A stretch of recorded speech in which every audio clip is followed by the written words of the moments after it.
guys, welcome back to the Homestead. So today I'm going to show you how we take maple sap and turn it into delicious maple syrup. And you'll see what a simple, easy process it is. That is something that you can do at home as long as you have maple trees that you can tap. So let's get started. Now there are a few things that you'll need to take into consideration. And first off is whether you're going to boil your sap indoors or outdoors. And there are some disadvantages potentially to doing it indoors, especially if you're going to do large volumes. The ratio of sap to syrup is 40:1. So that's quite a bit of water that you're going to need to boil off to get the final product. So that is something that you might want to take into consideration if you're going to be boiling this indoors. Another thing that you might want to consider is that boiling indoors also could cause you to get like a sticky residue potentially on your stove hood or your walls or your ceiling. I will say that we personally have not had a huge problem with this, but we do also tend to wipe things down a little bit after we've done a long boiling session. So that is something to consider. And if you do have problems with this, then it's probably, you're gonna wanna boil outside. So, if you do boil indoors, it does help a lot to have good ventilation. You may wanna open some windows, that's what we do. And you might wanna do that anyway if you're using a gas stove. So here on our homestead, we use a large stock pot to do our boiling in. It's the current setup that we have. The main disadvantage of doing it this way versus using like a shallow rectangular pan is that you have less surface area. So it is going to take a little bit longer. I don't know how much longer, but it is going to take longer to boil your sap down if you're just using a pot like this. So something else to consider. But if you're not looking to make a big investment and you just want to boil down a few pints or maybe a quart or two, then this will probably be all you have to have. But also, boiling down in a shallower pan with more surface area obviously is a more economical option, especially if you're, paying for propane and things like that. So it's something to consider if you're wanting to do this as a long-term thing and do large amounts. So the next thing that I need to do is I need to filter my sap, and particularly because the type of plastic buckets that we use just have an opening cut in them that the spile drips into. So we do get quite a bit of debris in there. Nothing outrageous, but it definitely needs to be filtered because there are little bugs and things in it. So the first thing I'm gonna do is filter that sap and get it in here. This is today's collection bucket, which is probably like only 3 gallons. It's kind of cold outside right now, so the trees aren't producing a whole lot right now.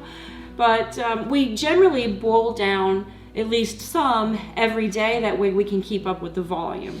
We don't necessarily finish it and turn it into sap every single day, but we at least boil off some of that water to reduce the volume. And then a lot of times when we're ready to turn it into actual syrup, we'll get the almost completed sap out of the fridge and just add it in. I'm gonna go ahead and filter this sap and get it in this container and get it ready to boil. Now obviously, when it comes to filtering your sap, you could use an old t-shirt or you could use a coffee filter. I actually don't mind some of the really small particles. I just mostly want to get the bugs and large pieces of things out, so I just use a small strainer. Now this could be a little tricky with a heavy bucket. The filtering process is usually where you spill your sap, so keep that in mind.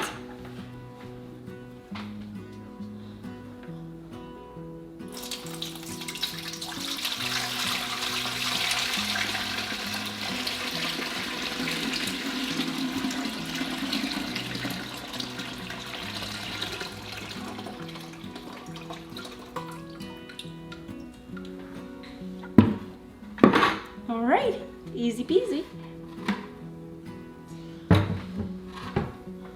All right, so now that we have our filtered, strained sap in here, I'm gonna go ahead and get it on the stove and get it boiling. All right, so this is gonna boil for several hours probably, and then once it gets to like about a gallon, I'm gonna transfer it into a smaller container. And that's just so I can keep a closer eye on it and check it as I turn it into the final product, the maple syrup. So I'll see you at the next step.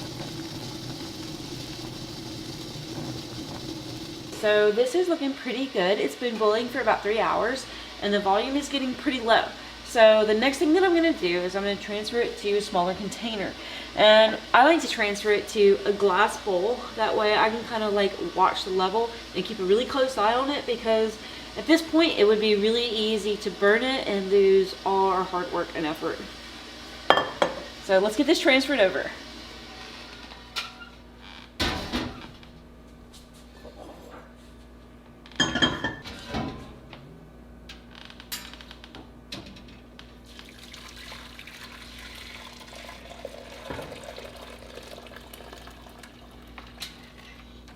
As it boils down more and gets closer and closer to becoming actual syrup, you can smell the sweetness coming off of it. It just gets sweeter and sweeter smelling.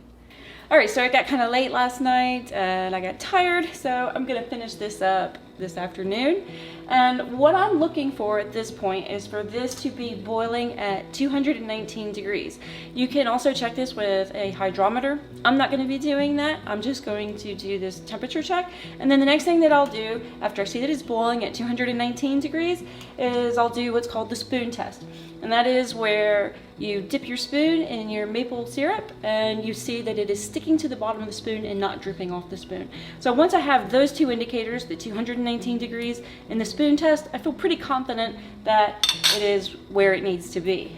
It's not super precise, but it's good enough for me. Now I'm just going to wait for this to reach 219. Once this boils down into your syrup, you'll notice that there is a sediment in the bottom of your syrup, and that simply is basically just maple sugar. And a lot of times people will filter that off. I'm not worried about it. It'll just sink to the bottom of my syrup, and it's actually pretty tasty, so I'm just fine with that. As far as your storage options are concerned, the best way to do it is to put it in clean, sterilized mason jars and put lids and bands on it. And then that will pop down and seal, and it should last you at least 6 months if you've done proper canning procedures. It definitely can last up to 12 months, and if you want to make extra certain that it lasts as long as possible, you can also keep those jars in your refrigerator just to be sure.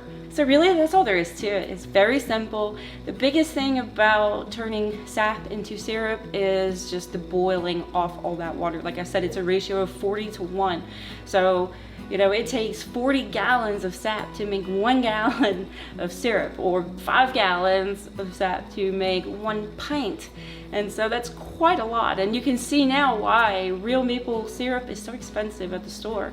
It's very energy intensive. As you boil this down, you'll probably notice that there'll be a little bit of foaminess that'll develop, and it might even have some little particles in it, depending on how well you filtered it. And you can always just take a spoon or something and scoop that scum off the top if you like. Alright, I think we are done. I'm going to check this temperature. It looks really good. Yep. Alright, I'm at actually 219.5. Alright, let's see if it passes the spoon test.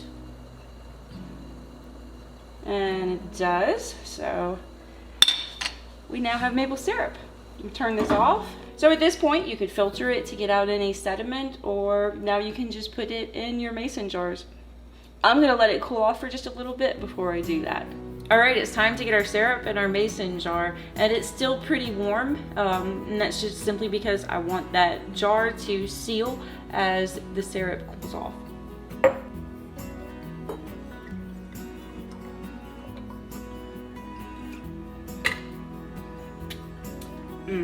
So delicious. There is nothing like homemade maple syrup.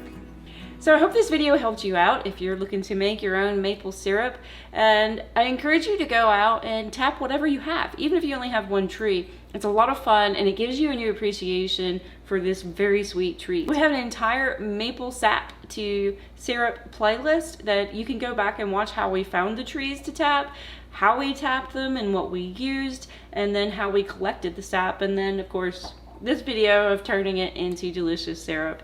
So if this video helped you out, please give us a thumbs up and consider subscribing. And also leave us a comment. If you tap your own trees and make your own syrup, leave us a comment about how you make maple syrup. We love seeing how other people do things because there's so many different ways to do the same exact thing. So thanks for watching, and we'll see you soon. Bye.